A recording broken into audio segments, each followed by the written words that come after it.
and here we are for another episode of Alyssa Critiques Alyssa. This is where I, in 2021, look back at maps I did 10, 20, 30 years ago, and I look at how my style has evolved, and I critique what I would now do differently. But I'm not going to be absolutely that terrible to my younger self, because there's a lot that I've done in the past where I might have evolved my styles, but I can see what has worked, what hasn't worked, and what I've liked and brought forwards. So one of the things I think about this type of self-review is that there can be a tendency, especially if I'm reviewing maps where maybe I did like half a dozen around the same sort of time period, that I'm going to have the same sort of observations, right? Except, while that's true, here in this map, I actually see some things that tickle me. They just tickle me. They tickle me because I'm still doing them 20 years later. So I don't know if I dropped out of it and then came back to it having loved it, or if I found this and I held on to it. But let's take a look about what is working for this map. Originally drawn ink on paper, you can tell that by the heavily sort of jagged lines, right? Ink on paper is going to be very literally black and white. There's very few shades of grey, but you'll also notice I have these little tiny holes where I haven't quite lined up the individual lines, and occasionally, apparently here, I even had a little bit of a mistake on the paper. Maybe I dragged a pen or something across it accidentally, but ink on paper using a very, very fine pen, like 0.01 millimeter type of deal. Super fine ink pens. The paper itself is not quite white. It's actually slightly off, and I think that's just the nature of the paper itself. There are some maps I'm going to show you in another video where I just outright go full on yellow. I draw on yellow paper. We'll pick on that version of Alyssa another day. Let's take a look at this one. You know what has really tickled me about this? These slopes. I experimented for the longest time with using contour lines, and I've spoken about that in a previous video. I encourage you to go and check that out. But here, this way of drawing elevations, I really love it.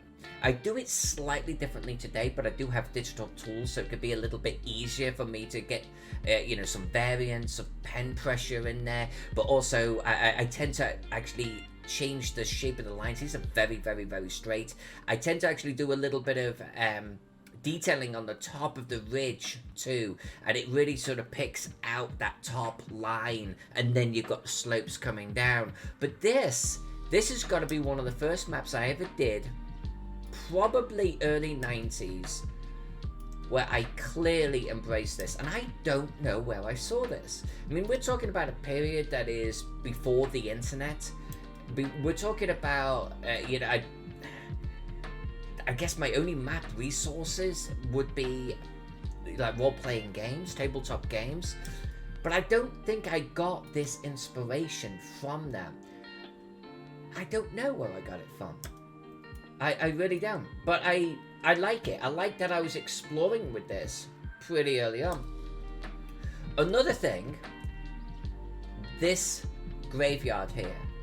Now, while it's a little cruder than what I would draw nowadays, these little tiny dots and my almost drawing side on, these little tiny gravestones here. Let's do a little bit of a zoom in. Little tiny headstones, really, right? And a little mausoleum or two, and then some little crosses. That's how I do my graveyards today, and I'm almost going to guarantee that in another Alyssa Critiques Alyssa, I bet I broke away from doing this, and came back to it decades later. This works for me. This way of doing slopes, while I've refined it, this is the early precursor of the modern day Alyssa. And I'm really, really, really excited to see it on this map. And it works really, really well, I think. You can see every slope coming down. You can even see it here where we've got the keep on the top. I love the way that it just undulates around to the left there. We've got these smaller little tiny undulations, little tiny sort of slopes coming down. I do this a lot now, a lot. So this is, honestly, there's a lot here where I'm going, holy scamoli, that this is pretty advanced for the girl that was drawing this a long time ago. Now, forestry, I also do it this way. Now, this is, again, pretty heavily, I'm going to call it almost pixelated, right? It's just pen on paper type of thing. And obviously then I've scanned it and we're zooming in. But these little clusters of trees, almost like drawing clouds.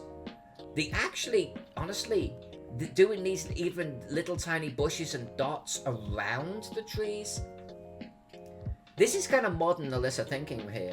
My approach to drawing forestry and copses and trees, etc., is create interesting pathways between all the individual sort of forest clusters. I mean, you can get players walking off down these areas, create some encounters in these areas. We've got a nice little what is going up in the top left here. I don't know. That's the whole point. Maybe it's a logging camp. Maybe it's something else. But I love to drop in these little plot hooks here and there when I'm doing my forests. But also, like if you get a cluster of trees together, there's typically grass around, or some rocks, smaller trees, bushes, and let's call it just like the general foliage around the tree. I started doing this, and I started doing this recently. But apparently, Alyssa from 25 years ago, she was already thinking about that. And I would be curious actually, as I look at some of my other older maps, how much I carried this going forwards. But this here is also an evolution of my drawing style and my approach. Let's take a look at the actual design. And then I'm going to show you this colored, by the way. Alright, so I do draw my walls a little bit differently now. I mean, this is clearly, I've got a ruler out and I'm drawing a straight line, right? And then you can see where I try to draw circles. Some are not quite circular, like most aren't, and apparently I got a little pen stroke there. You will also see, and I pointed this out in other maps, I've got these little dots that I used to do, and it's almost like, I think at this point, it started off wanting to be a shadow type of thing, but I evolved it, and I just liked the look of the dots next to the tower. It's almost like there's stones falling away from the tower. This isn't bad. I tend to draw little tiny slopes coming away from the tower now, so I don't do this, but I've refined the purpose of doing this on this map, so I can't knock myself too much for that. I tend to draw battlements nowadays. I'll have like a little walkway behind, and then I'll have the castellations on the top. You can do that digitally. A little harder ink on paper, a little bit more fiddly. But okay, I also tend to draw, I'm saying the word tend a lot, aren't I? But I sometimes draw the wall actually going completely over the road. So a little bit less of this. But on one of my earlier maps, I even had these side walls completely open. That's not really much of a killing zone at that point, is it? Like, invaders just come through and go, hello, and just walk off to one side going, I don't know what that tower's for, but I'm going over here. So this is also a little bit better. And we've just evolved it as we've gone along. So this is, I mean, I'm liking what I'm seeing here.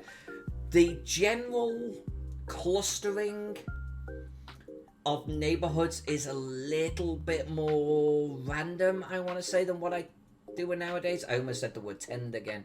If this was a drinking competition, we'd all be drunk. But the general approach is kind of spot on. It's not too bad. Following the lip of the slope, got a road going in between. Might tighten this up a little bit, but I'm being a bit picky of my former self. Don't know what's going on there. It's like, hello, someone can't draw symmetrical shapes. But hey, I'm not gonna knock myself. I gave it a good go. But yeah, I mean, these are pretty good. I try to actually have tighter, more distinct blocks, city blocks now. But overall, like a little bit more like this, right? A little bit more like this. You still get the alleyways and everything in between. These are looking good. It kind of gets a little loose down here, I think. I do like that we've got a keep area, we've got a nice outer wall, almost suggesting that the city kind of grew beyond it. Oops, I just drew on my map. The city grew beyond that, then it grew beyond that again. So there's a little bit of growth there. We have our farms in the outer area, which is always a nice little touch. I'm digging it. I'm digging this map. I like the stream going along to one side at the bottom of the hill. I like how it's snaking between hills. That is a nice visual, interesting point. So almost like, I guess that's to be a minor river. We've got some streams flowing into it from the hills above. All lovely stuff. I don't do my water texturing like this anymore. But that's okay. That's okay. Overall, I really can't knock this map too much. It's almost like my style definitely came into this moment, and I have built upon this. This has a lot of the groundwork and foundations for how I approach my city maps today, and I love that. Even right down to we have a main thoroughfare coming all the way through our city. And at one place, I've done a nice row of pillars or statues. And that alone, you start to conjure up these images of the parades and military parades and things like that. So overall, honestly, I have to give my former, younger Alyssa, I don't like doing 10 out of 10s, but I am definitely going to give this girl a 9 out of 10 for this one. It's clean. I just love the hill so much. She's clearly experimenting with different ways of doing the farmlands, different sort of textures, different patterns. We even got little hedgerows and everything going here. I mean, I just want to... Good job, girl. Good job. You did good. You did really good. I like this. Do you want to see it coloured? Pow. So this was coloured less than 10 years ago now. It's honestly, a lot of the time in my colouring efforts, I would get rid of a lot of my drawing. Like, if I didn't like the way I had approached some hills or some cliffs, I would just redo it in the colouring phase. Not here. Not here. Look how these hills pop. And all we've done is we've shadowed at the bottom of the hills. At the bottom of those slopes. Every single one. And look how deep it gets. Look how it comes off the map. Haven't changed anything. Have not changed a thing about this. All of the ink work is the same. The only addition is the walls are now thicker. And the actual towers are defined with a little bit of shadow. And of course we've got this cobble pattern running throughout. So this is the only touch up, I would say. What I do like about the colouring on this is the blocks, the city blocks, have been done in a way where you can actually see like the neighbourhood, so to speak. We've got this entire brown block. We've got our brown buildings on the top. So that's the colouring is as well. We can thank Alberto Travier.